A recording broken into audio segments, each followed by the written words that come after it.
Welcome back to How Did They Play? We are now on to episode 6, and I've gone to Copilot for my introduction as a request. Every Premier League season gives us heroes, legends, and then there are the players that somehow stick around for years, and nobody can quite explain for why. Welcome back to How Did They Play, the Premier League edition, the podcast where reputations go under the microscope, nostalgia gets challenged, and vibes alone are no longer enough. Because today we're not here to talk about greatness, we're here to talk about the real question: who belongs in the league of questionable quality? I'm your host, Liam, and I'm an Arsenal fan, and I've been told by the listeners that we need to actually introduce who we are, because first episode, second episode, third episode, who actually are we? So I support Arsenal, been an Arsenal fan ever since I was born. We've had definitely some players of questionable quality, which I can't wait to get on to Arsenal. But Adam, would you like to introduce yourself to the listeners 6 episodes in? After 6 episodes, my name's Adam, obviously, as you already know.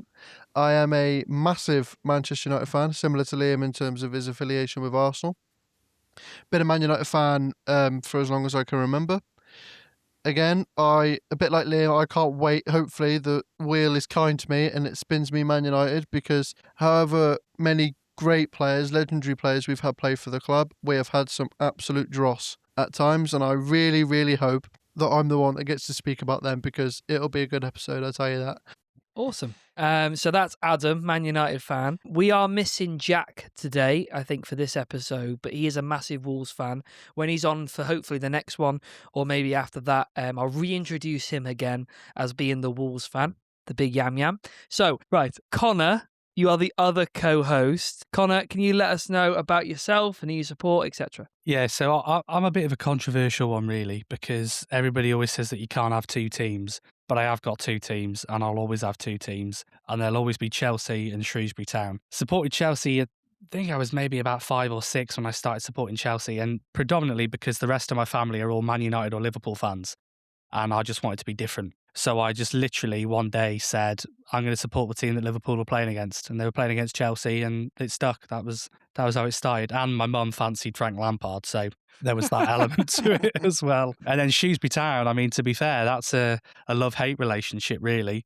I only started supporting them. My dad said when we were younger, we're going to take you to Shrewsbury Town. I actually kicked off, had a tantrum about it and said, you can't force me to support a team. I don't want to support them. And here we are, 20 or so years later, and I've had season tickets and go and see them when I can, and hate them when they lose, love them when they win. Back the boys. So we have the league of questionable quality, and our clubs have definitely had some of those players. We're yet to come up with those teams, but I suppose in the next few episodes, we will eventually spin that wheel and it will land on one of those teams. But for right now, we're into episode 6. That league of questionable quality is starting to build. And the players, I think, are getting more obscure. I think being 6 episodes in, we're starting to get a real understanding, would you say, about what type of player needs to go in the league and what the stats are and the goals, etc. Would you say that's correct? Definitely. I agree. I think you can really pinpoint the sort of players that we're looking at.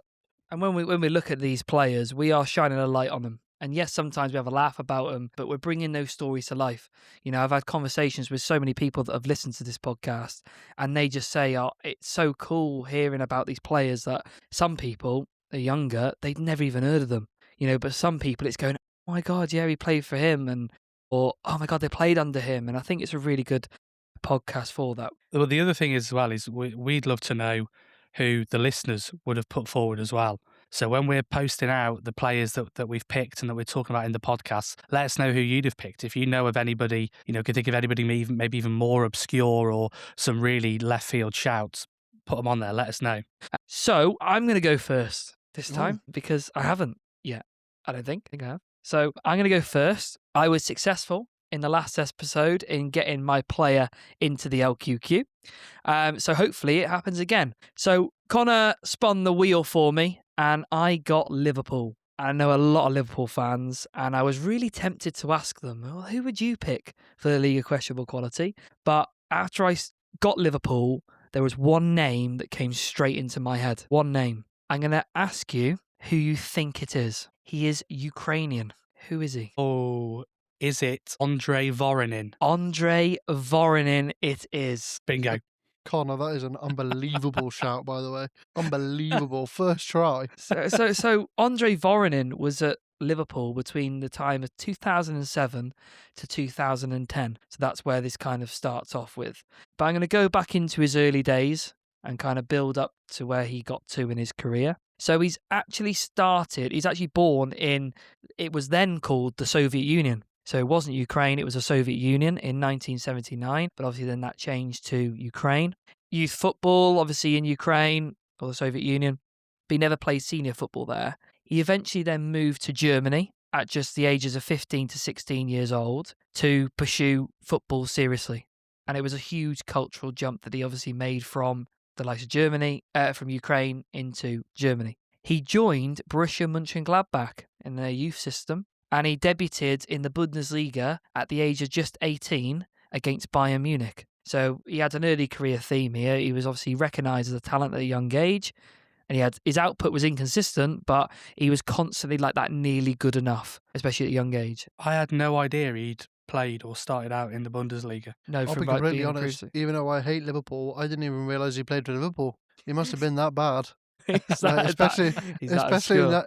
especially in that time frame, like them years that you mentioned there, Liam, about the times that he was playing for Liverpool. Like, who is he? When Don't did he remember play? it, yeah. Where? What position? I didn't even know who he was. Like, he's that obscure, and I should really know all the really bad Liverpool players, but he must be that bad that I don't even remember him. I'll get on to how bad he was. So he started off at Borussia Mönchengladbach, and he made 9 Bundesliga appearances for them, and he only got 1 goal. The club actually got relegated, and they seen him as a development player and not the solution to where they wanted to get to.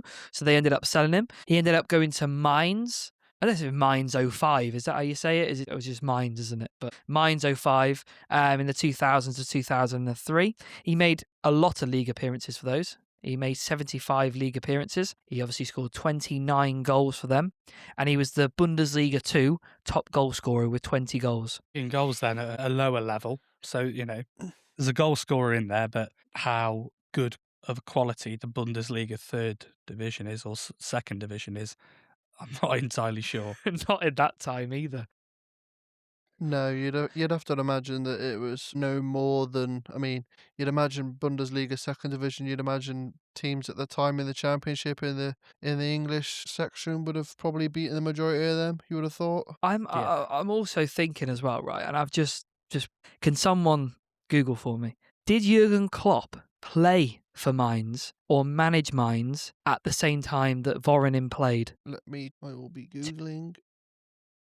So Jurgen Klopp finished playing for Mainz in 2001, and then he managed Mainz from 2001 to 2008. Yes, he'd have been his manager. How So he crazy is that? He would have managed him, yes. And how did they get on that year in Mainz in... Because he started that revolution. I remember when he was appointed, he was the person that took over from the previous manager because they were in disarray. And then he obviously then got them up from the Bundesliga 2. And I'm guessing that is when Voronin played from. And Voronin was leading the line. 2003-04 season. So in Klopp's first season, he won his first 6 out of the 7 games, eventually dragging Mainz away from relegation. They finished 14th that season. In his first full season in charge, which would have been 01-02, Klopp guided Mainz to finish 4th in the league as he implemented his style and stuff like that.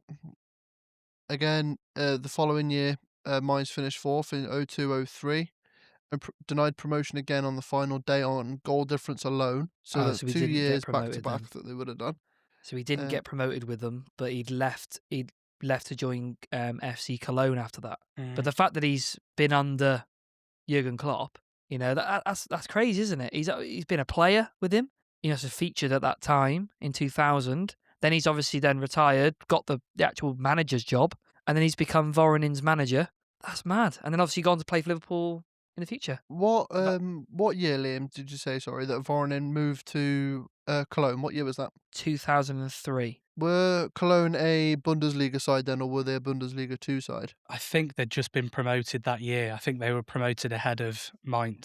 I see. It was just interesting. I was just still reading up on some Jurgen Klopp mind stuff. I know it's not completely relevant, but in the 2003-4 season, Klopp actually got Mainz promoted. That year that Yeah. Voronin left for Cologne, Mainz did actually get promoted to the Bundesliga. So the year he left. Yeah, the year he left, yeah. That's why I was just double checking to see whether they were Bundesliga 2 side or whether they were a Bundesliga side or not. So it seems to be that FC Cologne got relegated, and then they must have then signed Voronin. He made 19 appearances and scored 4 goals.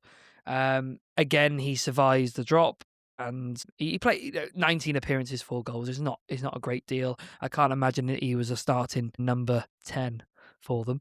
But he then moves on to Bayern Leverkusen, and this is where he has his real success. So he had 92 league appearances.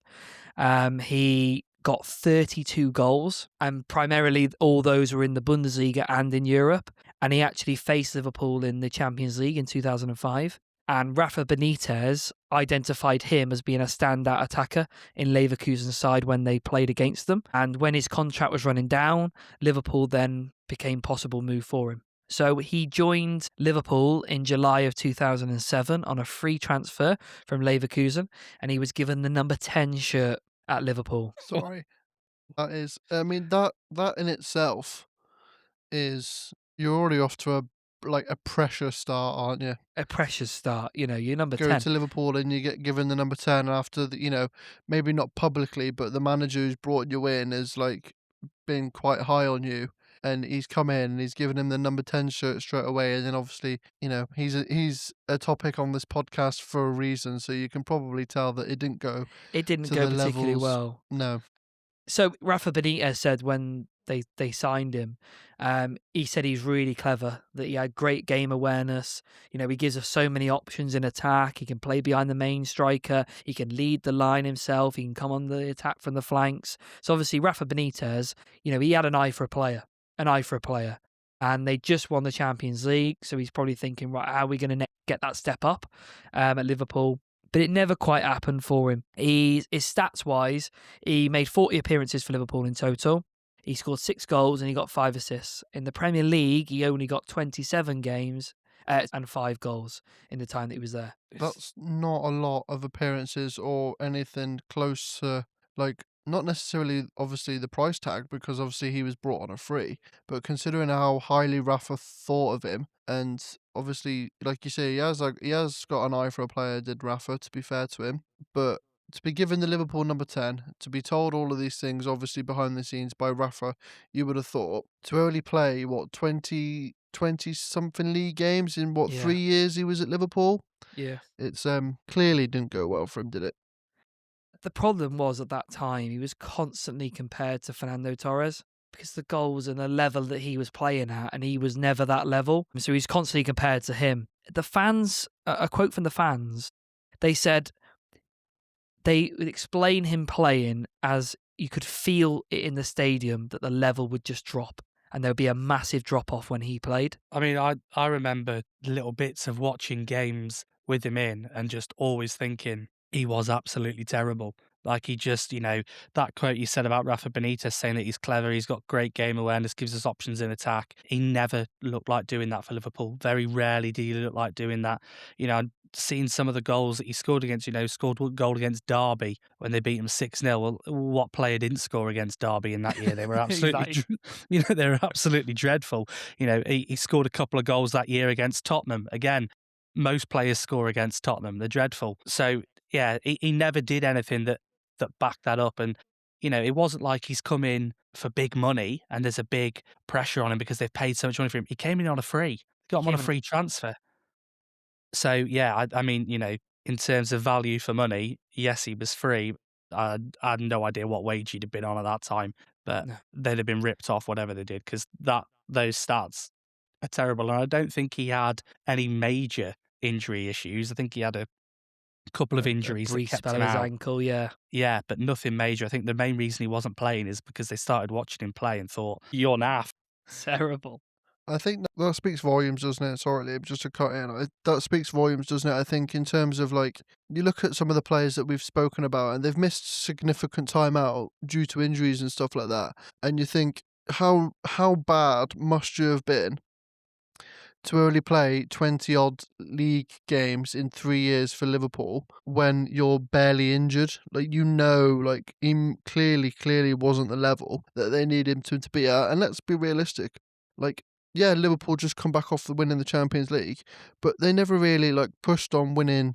They never really pushed on to, like, challenge for the league, did they really? No. I mean, it was always, like, Chelsea, Arsenal, Man United at that time, especially in that sort of era. So to think that, he only made 27 appearances when you say the likes of Derby County were in the league at that time and they were awful. The fact that he couldn't even get on really or make starts against the bottom feeder sides really shows like the lack of quality. And he's only been there 3 years and only making that many appearances, 27 Premier League games. That's in 3 years, that's absolutely nothing. Apparently he was like frequently injured, but they weren't big injuries. They were just small little niggly ones. But obviously he couldn't keep himself fit. He then leaves Liverpool and he leaves on loan to Hertha Berlin. So he's gone back to the Bundesliga to try and get it started again. He made 27 appearances and scored 11 goals in the Bundesliga. He was actually quoted as being one of the Hertha's best players at that time, and the club wanted him permanently, but they just couldn't afford the wages. So I don't know what the comparison would have been in the 2008-9 season. I don't know, but he immediately looked He immediately looked brilliant as soon as he left England. It's like he needed to be in the Bundesliga. So he went to then Dynamo Moscow after permanently leaving Liverpool, and he was there for 4 years. So he played and he was signed for 1.8 million. He made 80 league appearances and he scored 22 goals. It was actually his best paid years of his career, and he actually later became assistant manager of the club in between the years of 2020 to 2022. So I did not know that. Yeah, so it's mad. And he also went to, as I see here, he went to Fortuna Düsseldorf as well. So he played there for 10 times during the time he was at Dynamo Moscow. So even they're loaning him out. No matter how good he was, they were loaning him out. It's like he couldn't get to grips anywhere where he was going to play consistently. The one place where he did play consistently was obviously Ukraine. And he played there 74 times. And he scored 8 goals for them. Can we just touch on the fact that somehow Liverpool signed him for free and then sold him for nearly £2 million after only playing 20? Yeah. Like, I know it's maybe not like a massive thing, but the fact that Liverpool managed to get money out of another club for him when they signed him on a free and he basically didn't play for 3 years, like, what are they doing? What are they doing paying money for him? He screams to be the type of player that would either just keep getting loaned out until his contract ended, or where the club made a mutual decision to terminate his contract early. And that's what I thought happened to him. I thought either his contract just ran out or they terminated it mutually. But yeah, to actually get money from mental. When he was in his coaching career in Dynamo Moscow, he actually left the club in 2022, and that was due to the Russian invasion of Ukraine. So he decided, I'm not staying here and until the Ukrainian cities are free. So he left the club. Now, I don't know what he's doing right now. When he was playing for Ukraine, he was obviously competing with and playing with Andriy Shevchenko. And obviously, we know how good he was and the big moves that he got. But he's always seemed like that nearly man. But for me, I feel quite sad for him, because he's never seemed to have anywhere where he's consistently played and consistently been the main man or trusted to be. Goes to Liverpool, he's the man behind Fernando Torres. When he's at all these other places, either won him for a year and bin him off, or he's found some way to score a few goals but never been the main man. But he was a main striker for, is kind of like that second striker. He wasn't your typical number 9 to go and get the goals. He'd more be dropping in and linking up with his intelligent movement and great ball striking. But I've actually got a quote from Jurgen Klopp. He's obviously a former teammate and a coach that we've established. If Andriy would have known how good he could be, he would have been absolutely amazing. So does that link something into his psyche where he doesn't quite maybe believe in himself because no one else has really believed him in his abilities either? Possibly. Well, I think it might come back as well to that time at Mainz with Jurgen Klopp, because he'd obviously played well there And obviously Klopp would have been trying to instill that belief into him, but he left then to go to Cologne, who had just been promoted into the Bundesliga, didn't play particularly well or get good numbers there. And I think they were relegated that same year again to drop back down. So yeah, he did then get the move to Bayer Leverkusen, but he probably went to Cologne expecting bigger things, didn't quite deliver and they got relegated. So probably didn't maybe believe his own hype or the hype that other people had put into him. But then, he didn't have a bad spell at Bayer Leverkusen. But like you say, the players that Liverpool would have had around that time would have had much more of that media attention and the media narrative, and probably were having maybe more put into them potentially by the coaches and the management team at that time, because they were actually delivering on a regular basis. They had Ryan Babel at the time as well. And I remember him, when they signed him, they thought he was going to be the next big thing, didn't they? And maybe that's where they put all their resources. I think if you're getting a quote like that from a manager of the caliber of Jurgen Klopp, obviously we're talking 10 plus years ago now, but still, I think it's got to really get into your brain somehow. And just thinking, obviously he was must have been low on confidence wherever he went.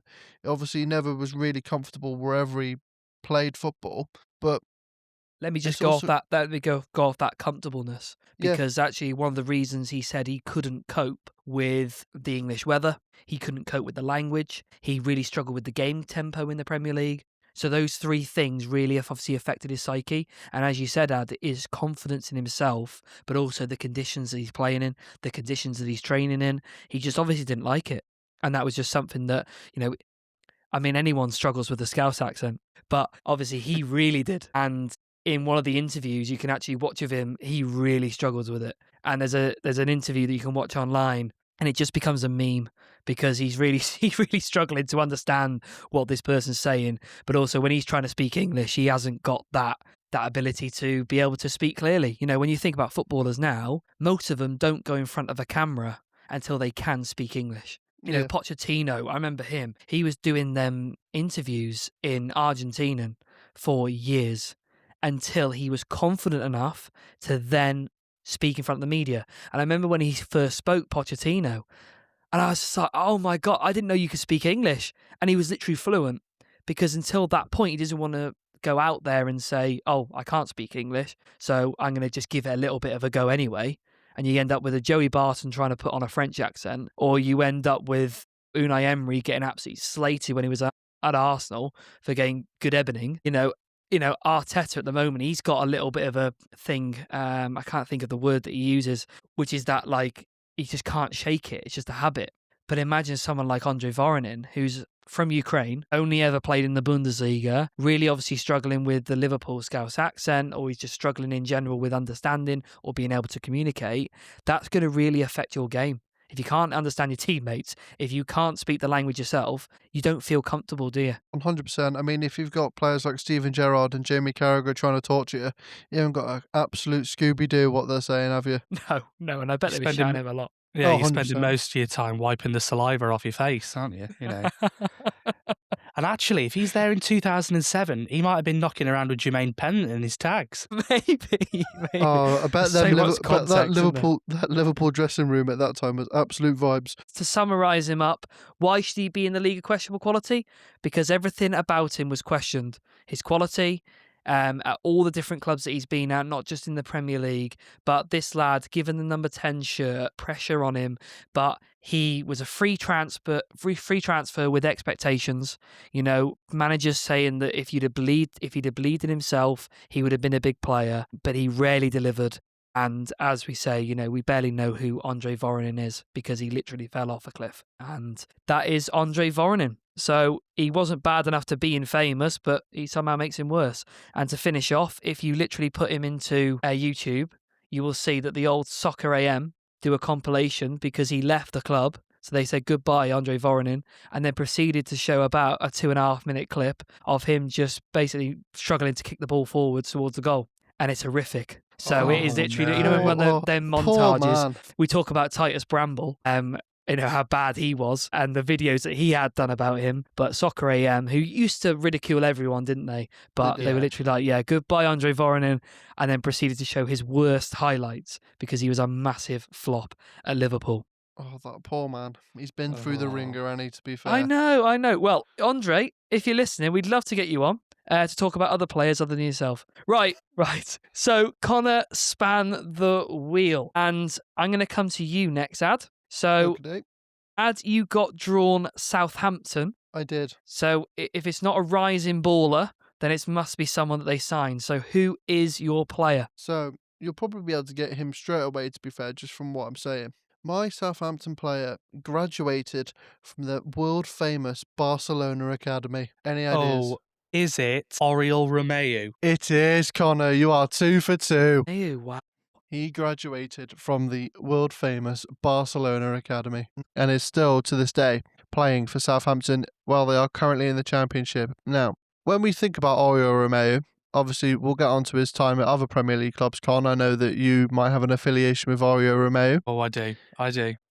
But just to briefly go over his time with Southampton in the Premier League before we delve into the other clubs. Oriol Romeu played 186 times for Southampton, which is staggering to me in itself because A, he's normally injured, or B, he's normally sent off. Yeah, I thought he'd spent much more time sat on a medical bed, to be fair, than that. I'm very surprised he played that many times for them. Very surprised. I mean, yeah. I mean, when you think about Oriol Romeu, you think when he does play, bless him, you think he is an absolute brute of a central defensive midfielder, like very little technical ability. So when you go back to the fact that he actually graduated from La Masia, it's just like crazy to me. Like you think about the time, like Barcelona at the time when he graduated, like Sergio Busquets was the holding midfielder, and you can't put Sergio Busquets and Oriol Romeu even in the same atmosphere. Can you really, in terms of how they play? You just can't. They're not the same similar type of holding midfielder, like in general. Yeah. I think that's crazy to me. So Pep actually picked him. He really rated him though, didn't he? He did rate him, yeah. If I'm remembering all the way back now and I'm thinking about him, because when we were playing FIFA, when you go and meet Barcelona back in those days, and he'd be like those one up and coming players, especially if you're another side, you're like, right, lower league championship side, who am I going to go and sign? It might be the likes of Oriol Romeu, because you're looking at him going, right, well, I'll buy him because he's the Masia graduate, as you said, and Pep Guardiola's given him obviously his debut. Definitely. I mean, it wasn't necessarily a world-beaten side that he made his debut against. He played against a Kuwait team called Kazam C in a friendly. So, you know, it's not exactly, he's not coming on against Real Madrid, is he, in the El Clasico? But he does have, well, earlier in his career, before we get back to the fact that he went back to Barcelona, in his earlier career, he did make an appearance under Pep Guardiola, which I think is fascinating in itself. Oh, definitely. Oriol Romeu, the first time he was at Barcelona, made his first La Liga appearance on May 15th, 2011, playing the last 10 minutes of a 0-0 home draw against Deportivo La Coruña. I'm just looking back. So when Pep got in charge, what year was that of Barca? What year was that? Was that 2008? Ish? 8, yes. Yeah. Ish. So he would have been at Barcelona B. Pep would have been his manager. Yeah. In the 04-08, he was in Barcelona. In Barcelona B, he was 08 to 11. So he would have been, you know, within the realms of the academy coming through. You know, Busquets would have probably been the main man. And then beyond that, probably Oriol Romeu. So I'd agree completely. I'd agree. And obviously, like you say, Pep must have rated him because Pep would have managed him in the academy. And then Pep also gave him his first senior appearance. So obviously Pep Guardiola did rate him. Now, Con, I'm going to let you interject when I move on to his next club, Oriol Romeu. So in 2011, Oriol Romeu was signed by Chelsea for €5 million. But at that time, when you're thinking, everyone's looking at, right, they've been really successful for the 3 years beforehand. Pep's obviously got this team to the Champions League finals. They're playing unbelievable football. Everyone, and I remember Arsenal were looking, you know, which player out of La Masia can you bring who's not currently playing the Barcelona team? How can you interject them into your 11? Well, he was tipped for big things at the time. You know, I remember when we signed him, I didn't know too much about him, but there is that excitement there that he's come from Barcelona. He's come through the academy there. You think, well, you look at the players they've already produced, he could be a serious player. And he was given the number 6 shirt, which had, previous to that, had been worn by the likes of Marcel Desailly, Ricardo Carvalho, big players for Big Chelsea. players, yeah, big players. Huge players at that time. So to give him that, and they've only paid €5 million for him, you're thinking, got ourselves a bargain here, because we're either going to sell him on to another one of these top clubs for much more than that, or he's going to become an absolute number one pick in the midfield. Well, interesting that you say that. After in the deal where you signed him for €5 million, Barcelona actually had buyback options on him for the next 2 years after that. In 2012, they had the option to buy him back for €10 million.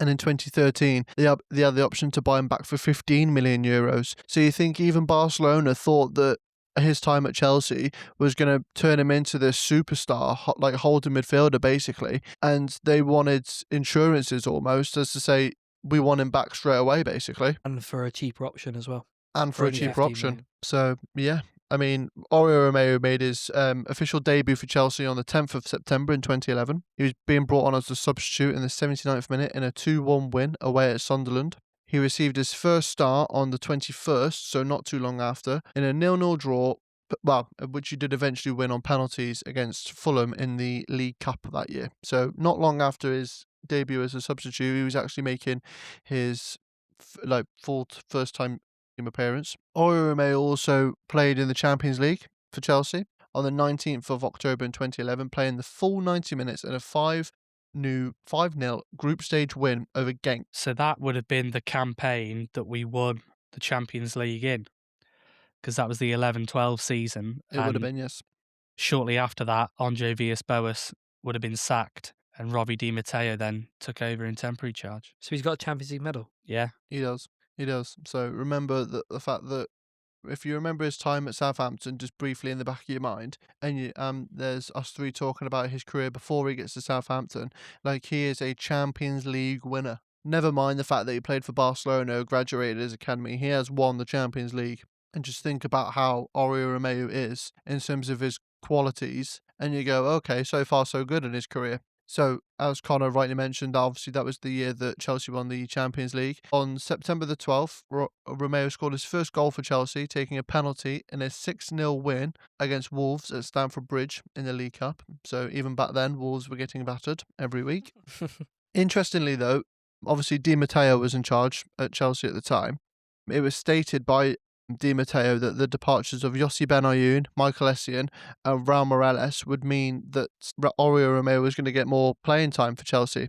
But, surprise, surprise, on the 11th of December, he suffered a knee injury in a game against Sunderland, being sidelined for the rest of the season. So he was probably made all of these promises by Di Matteo. He's going to be, getting loads of game time and stuff like that. And unfortunately, as early as 2012 in his career, Oriol Romeu was struck by the injury bug that has never seemed to left him. Di Matteo had also been sacked by that point as well. So Di Matteo, I think, was sacked in the November of 2012. So he got that injury in the December. So I think Rafa Benitez had just come in then at that point till the end of the season. So he may have had all those promises from Di Matteo, but Rafa might have come in and gone, oh, well, you're not as good as Andriy Voronin, who I signed at Liverpool, so I ain't going to play you. Well, Rafa's got an eye for a player. So just moving on from his time from Chelsea, he had loans at Valencia and at Stuttgart. In the summer after his injury, that he was signed live for the rest of the season. So 12th of July 2013, Romeu returned to Spain and joined Valencia in a season-long loan. Oriol Romeu signed a new deal with Chelsea in July 17th, 2014. And you think, why is he signing a new deal? He's clearly on his way out. So after Stuttgart, he then goes to Southampton? They sold him for £5 million to Southampton. So you think all the money that they spent on him, I say all the money that they spent on him from Barcelona, they actually managed to make back. So to be fair to Chelsea, giving him a new deal obviously meant he didn't leave for free. I don't know what his quality was like at that time, but $5 million for a Romeu, given his experience really, and the fact that he played for Chelsea, played in Europe, I think $5 million is quite a good steal. Well, and to sign for a Southampton as well, for Southampton to bring him in at that point through the Barca Academy, playing for Chelsea, Champions League winner, to bring him in for that money is a decent deal, really. And they were playing some good football at the time, weren't they? Southampton. Yeah. Interesting quote from Claude Puel. Claude Puel compared Romeu to Chelsea's player, N'Golo Kante. Absolutely ridiculous. There's a reason why Claude Puel didn't last too long at Southampton and has done nothing in his career ever since. And that will be one of the reasons why, because that is absolutely bizarre. The fact that you're being mentioned in the same breath as N'Golo Kante speaks volumes, probably more about the manager that's saying the quote rather than yourself, because anyone with a pair of eyes can tell that N'Golo Kante is 100 times the player that Oriol Romeu was. But hey-ho, Claude Puel, that's probably why you got sacked, mate. I think to go through that season, only missing one game, to get the club's player of the season, I think they reached the League Cup final that year as well. I think, that for him, that's probably the best season he's ever had. So after the 2021 season, in 2022, Romeu actually signed for Girona in a permanent transfer back to Girona. So obviously he's going back to Spain. But interestingly, he was only at Girona for a year when Barcelona brought him back, which I think is mental to me, considering obviously I know that Barcelona have had their financial struggles and stuff like that. But we are talking 2023. Oriol Romeu played for Barcelona. And you think, how is he even getting into that Barcelona team in 2023? But they were buying some strange players, weren't they, at that time? So some of their players in that squad that year, Inigo Martinez, Marcos Alonso was signed. He was 35 at the time. You know, if they were signing him before, I get it. But 35 years of age. The players speak for themselves. They were in a mess. And they were just buying anyone, weren't they? Let's be honest. They were in a mess. I mean, even pretty certain 2023 would have been when Aubameyang played for Barcelona, when maybe Adama Traore played for Barcelona. I was thinking that, but they're not on their list of players. It would have been. It would have been around that time, maybe not the exact year, but definitely around that time where they were signing some really strange players. Even stranger in terms of like what are Barcelona doing. Romeu was only at Barcelona a year, then they terminated his contract. So they brought him back, and yet only a year later, when he barely played for Barcelona, they just go, yeah, I'm just going to rip your contract up, and then he becomes a free agent. And then in 2025, obviously just last year, Oriol Romeu returned to Southampton on a contract early until the end of this season, actually, so that it'd be interesting to see if his contract gets extended past this season. But obviously that is when he returned to Southampton. When I think about it, and I'm not sure if you boys think the same thing, I just think of an absolute car crash of a holding midfielder. Absolute car crash. Yeah, he wasn't somebody that when he played for Chelsea you had faith in or you had trust in the middle of the park. He wasn't somebody that at that time, and he was probably still quite young, but I expected more. I think Chelsea supporters expected more because of where he'd come from. He wasn't somebody that was going to dictate the tempo of a game and be able to take the ball and find the next pass and move you forward. He wasn't somebody that was going to be able to, at that time, hit those hard tackles and win the ball back and get the ball moving again. He was somebody that looked very, very out of his depth. I would say he's a good defensive midfielder for a mid-table Premier League side. And I think his numbers show that. And I remember we were, as Arsenal, we were linked with him. I remember, I don't know what year it was, but we were linked with him because we needed to hold a midfielder and we had a crisis in that position. And we were looking at Oriol Romeu because he was consistent. Yes, he wasn't consistent at with his injuries at Chelsea, and he was not the level of Chelsea. So I'm not saying he's like that top 4 Champions League winning level of player, but I think for a mid-table Premier League defensive midfielder at that time, with the holding midfielder as a number 6, I think he was actually quite good. Mid-table, just decent, solid player. I think as well, in terms of obviously him being inducted into our LQQ, I think you got to look at it. Obviously, I know that, like you say, Liam, he was linked to Arsenal, but you think about the level of holding midfielders that are around at the time that would have been around Oriol Romeu's level, and you go, oh, well, I'd rather have him, or I'd rather have him. Like, I think Oriol Romeu would have been near the bottom of people's preferences. His honours, right?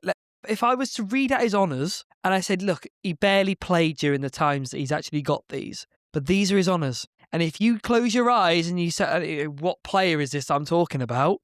There's no way that you think it's him. He's won the Liga. He's won the Supercopa de España. He's won the FA Cup. He's won the Champions League. He was the EFL Cup runner-up. He's won the Under-17 European Championships. He's won the Under-19 European Championships. And he was a player of the season at his club that he was consistently playing for. Is he a questionable? Is he? I mean, he's another one of those that certainly had spells of questionable quality. There's no doubt there was quality there, but did we and did the teams and the fans that he played for and represented, did they see it enough? Maybe not. I just think for a mid-table club, he was good. Yeah, and I think that's probably why he looked so out of his depth at Chelsea, because I don't think he was ever going to be playing at that sort of level. No.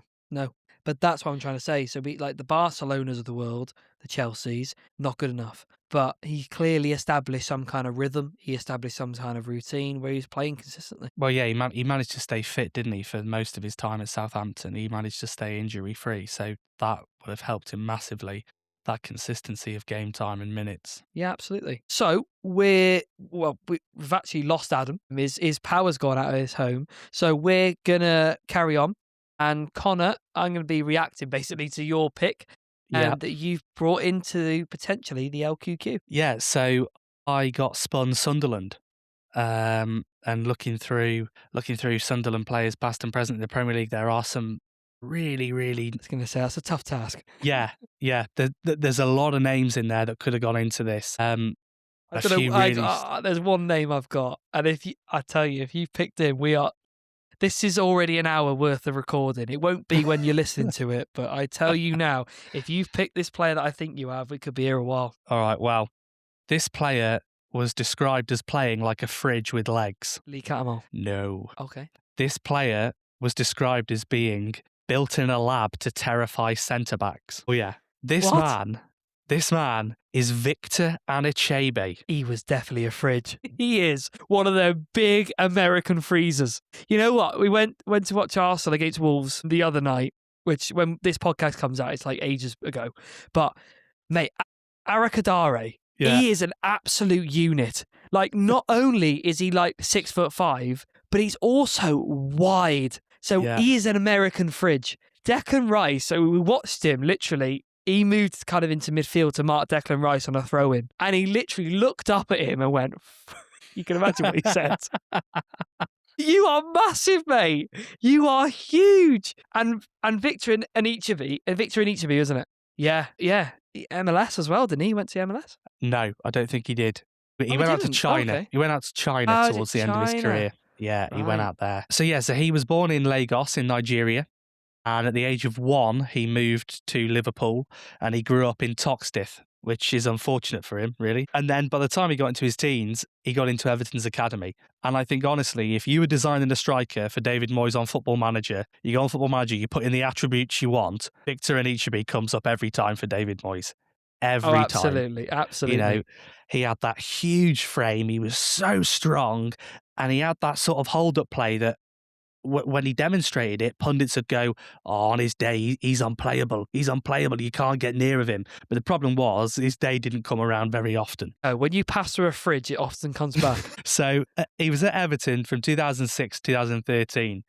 And Everton fans said he was the perfect impact sub, which is basically code for, we don't trust him for 90 minutes, but we'll give him 20 and say a prayer, and he might do something. And one of my favourite quotes about him was that David Moyes loved him so much, he basically collected him like a rare Pokemon. Because David Moyes would go on to sign him again later on in his career. So across his time at Everton, he made 131 appearances for the club. He scored 18 goals. So he wasn't prolific in any sense of the word. It's not a great return, is it?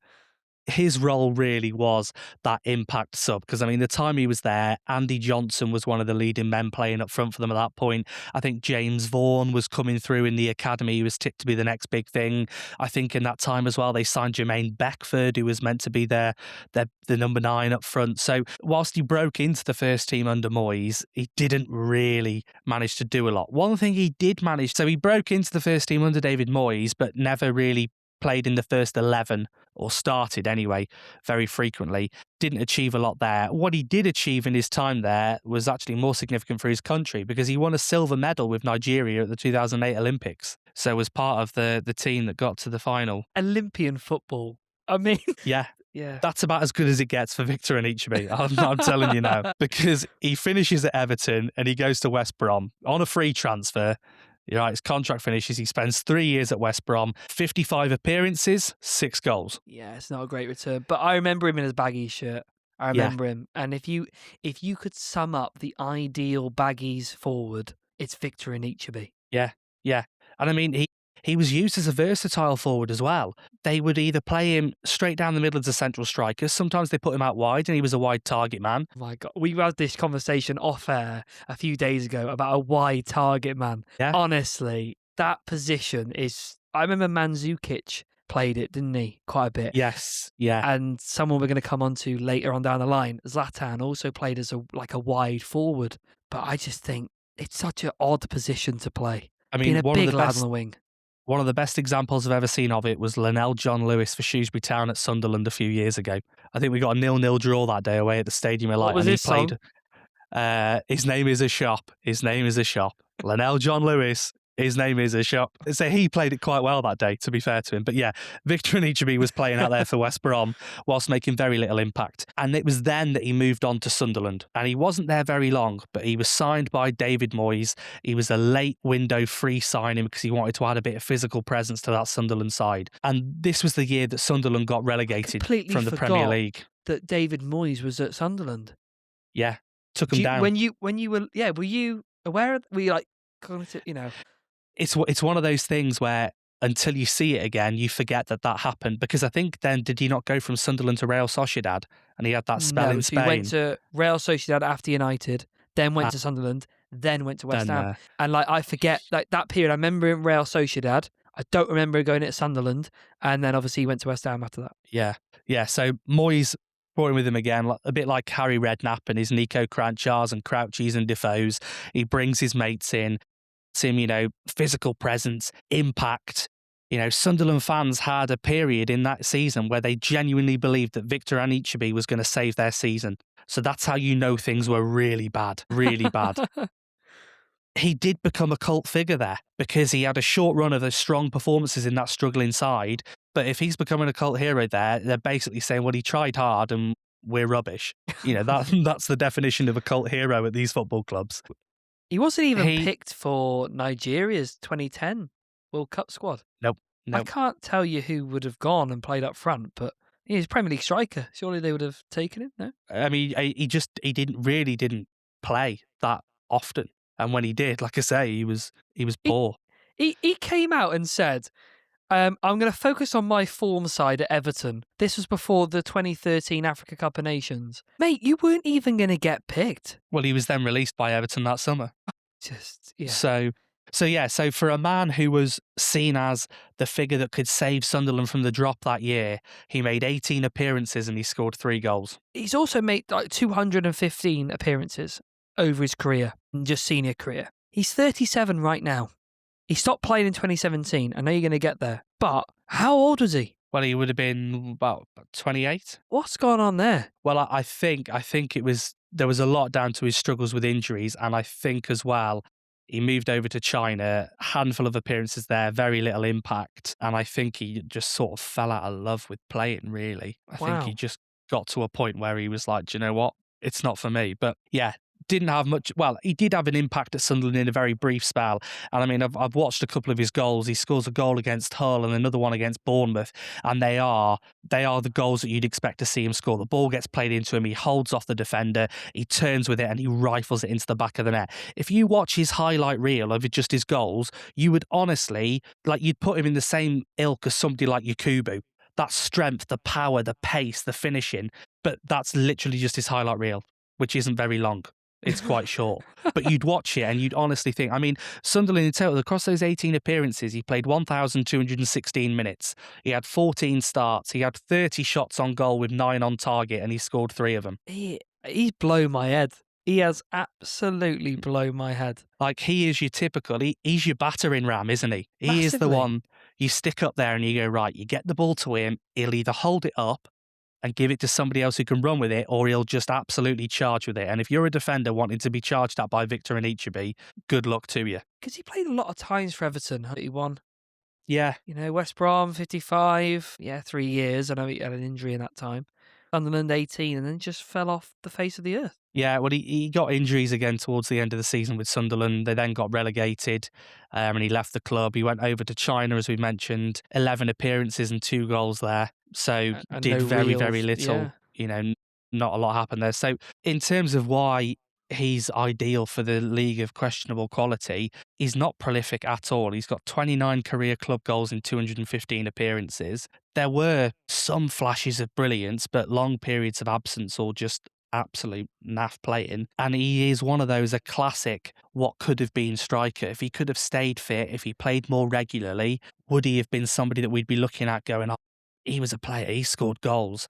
And actually, he really didn't. He never got the opportunity to do that, really, because of the injuries. So whilst he had a career that was full of promise and power, it was also filled with pure frustration, which I think is why he is a very good shout for the league of questionable quality. It's mad that he got a interview that he did with Sky Sports, and he said in 2020 that he had unfinished business in England, yet he hadn't played for 3 years. Yeah, I mean, I don't know whether he intends to go into coaching. I think he has done a bit of punditry. He had a bit trial of media at work. Doncaster Rovers. It must have been 2020 or the year before in 2019, and he had a trial there because Darren Moore was there and he's a good mate of his. But so he'd have probably known him. Darren Moore may have been coaching at West Brom. Yeah, there you go. So he could have gone and played for him. But I don't know what's more surprising. Is it the lack of quality or the fact that he retires so young? But, he's literally a flash in the pan, isn't he? Yeah. And for a player that you're telling me he couldn't play in Championship. You're telling me he couldn't play in League One. You wonder whether when Sunderland were relegated, if he dropped down with them and could have stayed fit in the Championship, what could he have done there? He went to China instead. I assume, there was good money involved in that at that time. Well, I'm looking at his, Premier League appearances. When we think of West Brom, we straight away go for Yo-Yo Club. But actually, they were in the Prem for 3 years, back to back, and he played in all 3 of those seasons. He's never dipped his toe into what could it have been like in the Championship. And maybe, if, like you said, he might have fallen out of love with football, especially when you go to Beijing, and maybe it's not gone well for him there. But you come back to England and you go, you know what? Let me just drop down a level. Let me find out where I like playing again. That's 100% what he needed to do. But, fair play to him. He made that decision that, do you know what? I don't love it anymore. So, as Jamie Carragher would say, leave the football before the football leaves you. That is very true. So, to summarise then, it's still just us. So, we will decide who is going into the League of Questionable Quality. I put forward, it seems like ages ago now, Andriy Voronin. You've put forward Victor Anichebe, and Adam put forward Oriol Romeu. So therefore, we've got to decide between the two of us now who is going into the LQQ. I think for me, given when we spoke about his achievements and some of the things that he ended up doing and his consistency and reliability at Southampton, I think Oriol Romeu almost becomes too good to go in the LQQ. I feel like I've persuaded you. I feel like. Because before we just think about the name, you're thinking, yeah, questionable quality. Yeah, and I think for me, I think immediately more of his time at Chelsea with being a Chelsea fan. Yeah, that's where I know him best for. I was very surprised he played as much as he did at Southampton. Consistently as well. Yeah, and I was actually quite surprised to see that he did win the club's Player of the Year and was instrumental in what the side achieved, because I think they finished 8th that year under Claude Puel as well, where I think they'd finished 8th or up there, certainly with Ronald Koeman the year before, and I think they did it again under Puel. So, clearly an important part of the team. And with the way they were playing at that time. Yeah. The possession-based football, which they were, playing some really nice stuff, and a lot of young players, and a lot of technical good players. I think he was just a solid number 6 at a mid-table club. I'm not saying he's pulling up trees at, the Arsenals, the Chelseas, the, your Man Uniteds or the Man Cities, but, there is something to be said about a good Premiership player. And to make it that level, you've got to be decent. Barcelona Academy, he was trusted to go back there. Yeah, he wasn't a starting number 6, but he played a lot of games. 28 times he played for Barcelona when he went back there, even if it's just one season. I think he even played some games at centre half for them. I think he filled in the back line a couple of times in that as well. Yeah, and clearly they could rely on him to do that. So I think we've decided Adam, who put it forward, is not here to say it, but he's too good. We think. So then it's out of the Ukrainian, Andriy Voronin, or Victor Anichebe. Yeah. 2 strikers, 2 very different players. Very different players, but quite similar careers, really, in terms of never being able to pick up great levels of consistency very regularly. You know, Voronin did have better spells elsewhere, but his time in the Premier League was absolutely dreadful. And Anichebe was never really a consistent starter for a club until he went in at Sunderland. And by that point, you know, they were a very, very poor side at that time. You know, some of the names in the squad that year that I almost picked for this, some real shockers in there, some real stinkers. Real bad ones. Yeah. Yeah, it's a tough one because I think they are both absolutely of questionable quality, and both had potential to be something they never ever got to. Victor Anichebe, I'm more surprised at his early retirement and the fact that he never got another club. Played a lot of minutes of Premier League football, a lot of times to show how good he was, but as you said, a fridge up front. And then you got Andriy Voronin, who had one season in the Prem. I think it goes back to, and we spoke about this with Darren Bent, he's not got the numbers of Darren Bent by any stretch of the imagination, but questionable quality everywhere he went. No one really wanted him. No one really wanted him consistently at a club. He must have lacked a lot of self-confidence in his ability to play. There's that famous quote by Jurgen Klopp. But then you got Victor Anichebe, who has got questionable quality because how has he played in the Premier League for that long? You know, he's never a consistent starter, but you can imagine he's very useful on the pitch for the way that the teams want to play. I think it's a hard choice. Yeah, I mean, coming back to Anichebe, to have spent 11 years playing in the Premier League and only scoring 29 goals as a striker is horrific. As a Premier League striker as well. Yeah, and, you know, like we said, he did struggle with some injuries. He wasn't ever really playing too regularly, although 55 appearances across 3 years at West Brom in the league. He's played a fair bit of time there in that 3-year spell, you know, to not get the numbers that you'd expect from him. But again, he's playing in sides that at that time, West Brom weren't very good at that time. Sunderland were dreadful in that year he was there. Everton had spells of being decent under David Moyes and were up in that top half of the table. But, you know, he was never going to be a top half striker. No, not a chance. What are we saying then? I honestly think this might be the most difficult one yet. Because they've both got elements of questionable quality. We've got one season. Does that matter? Because some of these players that we choose later on are going to be one season wonders, aren't they? And that's the reason why we picked them. I mean, I think what it comes down to for me is that if I'd have drawn Liverpool, Andriy Voronin would have been the man I'd have gone for as well. Because he's so obscure. Because he's so different. Because he's so obscure. And I remember in that sort of time, that spell when Liverpool were signing some of these players, you know, Alberto Aquilani came in, I think, in 2008, and again was of very questionable quality. I don't know if it was a little bit later, but the likes of like Andrea Dossena and, you know, those sorts of players, David Ungo, you know, those sorts of players, they signed a lot of dross at that time, but Voronin is one that always sticks out because Benitez spoke highly of him. There was an expectation there. His long blonde locks, you know, you thought, oh, hang on, there's a player here. You know, this could be another David Ginola or something like that. And he was awful. And he was awful for Liverpool. And he never really recovered it anywhere he went. No. You know, are we happy to put him in? I think so. I think it's Andriy Voronin. Andriy Voronin, you have made it into the LQQ. You make it the 6th member to join the infamous League of Questionable Quality. You are joining the likes of Jason Punchin, Kevin Doyle, Ben Jarney, Grant Hanley, Grant Holt, and now Andriy Voronin. So thank you for listening to this episode. I'm not sure how long it is, but hopefully you've stuck around and you know who's gone in. Thanks for listening.